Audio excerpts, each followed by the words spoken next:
کی تو پھر دور تلک جائے گی کہ اسلام آباد ہائی کورٹ کے 2 جسٹسز نے جب یہ کہا تھا کہ یہ مینٹینیبل نہیں ہے بیکاز یہاں پہ لوکس اسٹینڈنگ نہیں بنتی، تو میں آپ کو لوکس اسٹینڈنگ کی کچھ ایگزامپلز یہاں پہ آپ کے سامنے رکھنا چاہتا ہوں۔ پنجاب کی ایک ایسی شخصیت تو ہے نا جس کے بارے میں لوگ یہ کہتے ہیں کہ ان کا بچہ 9 مہینے کی بجائے 6 مہینے یا 5.5 مہینے کے بعد پیدا ہو گیا تھا۔ کیا اگر کوئی شخص جا کے ہائی کورٹ کے اندر یہ پٹیشن لے کہ یہ جو اس پرٹیکولر کیس کے اندر جو برتھ سرٹیفکیٹ ہے ہاسپٹل کا وہ نکالا جائے اور نکاح نامہ نکالا جائے اور دونوں کے درمیان فرق دیکھا جائے کہ 9 مہینے پورے ہوتے ہیں یہ نہیں پورے ہوتے، تو کیا اس شخص کی کوئی لوکس اسٹینڈنگ ہوگی؟ نہیں ہوگی۔ اس کو عدالت واہیات اور کچرا اور گھٹیا اور مذموم قسم کی حرکت سمجھے گی، اس کی لوکس اسٹینڈنگ نہیں ہوگی۔ جہاں لیکن جب بات ہو گئی ہے 6 مہینے کے اندر بچہ پیدا ہونے والی،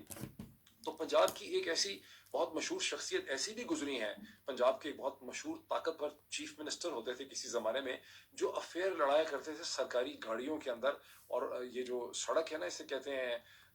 جو فیروز پور روڈ ہے، اس کے اوپر جو ماڈل ٹاؤن اور گلبرگ کے درمیان میں ہے، اس کے اوپر سرکاری پروٹوکول کے ساتھ گاڑیوں میں پپیاں کیا کرتے ہوئے جایا کرتے تھے۔ اس زمانے میں سیول سرونٹ بتاتے ہیں کہ آگے بھی سرکاری گاڑیاں چلتی تھی، پیچھے بھی سرکاری گاڑیاں چلتی تھیں پولیس کی، اور یہ بے شرم شخص وہاں پر اس گاڑی کے اندر بھی اپنا افیئر لڑاتا تھا اور لوگوں کے گھر توڑا کرتا تھا، اور پاکستان کا ایک بہت ہی مشہور ریسپیکٹڈ کیرزمیٹک ایسا کپل کبھی پاکستان کی تاریخ میں نہیں گزرا تھا جس کا اس نے گھر جو ہے وہ برباد کر دیا اپنی سیاسی طاقت کا استعمال کر کے۔ خاوند کو کانٹریکٹ دیتا تھا، بیوی کے ساتھ افیئر لڑاتا تھا، پھر بعد میں اسی جوڑی جو توڑی، اس جوڑی کے ایک ٹوٹے ہوئے حصے نے 2017 میں اس شخص سے اپنا بدلہ بھی لیا۔ اب جو سمجھ سکے اس کا بھلا، جو نہ سمجھ سکے اس کا بھلا۔ پھر یہ جو اتنی مشہور شخصیت گزری ہے، بات نکلے گی تو پھر دور تلک جائے گی۔ اس مشہور شخصیت کا ایک دوسرا بھائی بھی ہے جو اس سے بھی زیادہ گھٹیا اور کمزور ہے اس معاملے میں۔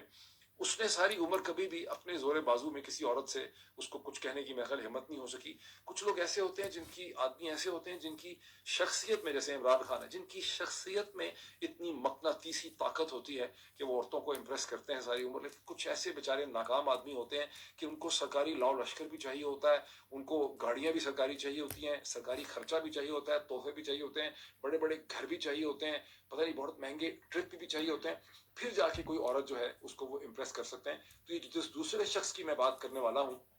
بات نکلے گی تو پھر دور تلک جائے گی، یہ وہ ایک کمزور ترین آدمی ہے جس نے ساری عمر اپنی سب آرڈینیٹ افسروں کے ساتھ اور اپنے سب آرڈینیٹ افسروں کی بیویوں کے ساتھ افیئر لڑائے۔ یعنی آپ اندازہ لگائیں کہ جو سب سے بڑا جرم ہو سکتا ہے ماڈرن پوسٹ انڈسٹریل، یعنی ماڈرن جو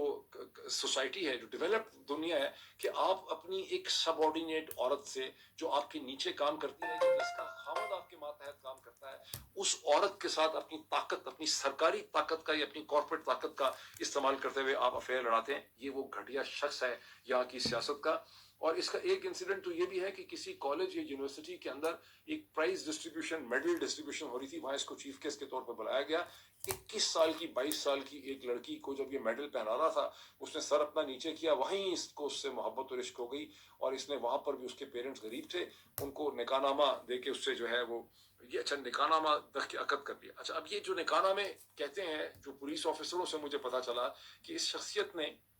پتہ نہیں کتنے اس قسم کے عقد اور نکاح نامے کیے، تو بات کیوں نہیں کھلتی؟ اس لیے کہ ماڈل ٹاؤن یا لاہور کے گلبرگ کے اندر، یا اسپیشلی ماڈل ٹاؤن میں، یہ ڈیفینس کے اندر ایک گھر جو ہے وہ کرائے پہ لے کے اس لڑکی کو دے دیا، اپنا کام پورا کر لیا، بعد میں کبھی نظر نہیں آئے، کچھ عرصے کے بعد پولیس کے ذریعے گھر والوں کو مزید سیٹلمنٹ کی اور ان کی جھنڈی کر دی، اور یہ پورا پروسیس جو ہے یہ پنجاب کی بد نصیب تاریخ کے اندر بار بار ہوتا رہا۔ اس امپورٹنٹ جو یہ بڑی اہم شخصیت ہے پاکستان کی، اس کے صاحبزادے نے بھی یہی کام سیکھا، انہوں نے بھی اسی قسم کے کئی نکاح کیے اور وہ عقد کر کے انہوں نے رکھ لیے۔ تو بات نکلے گی تو پھر دور تلک جائے گی۔ اچھا اب یہ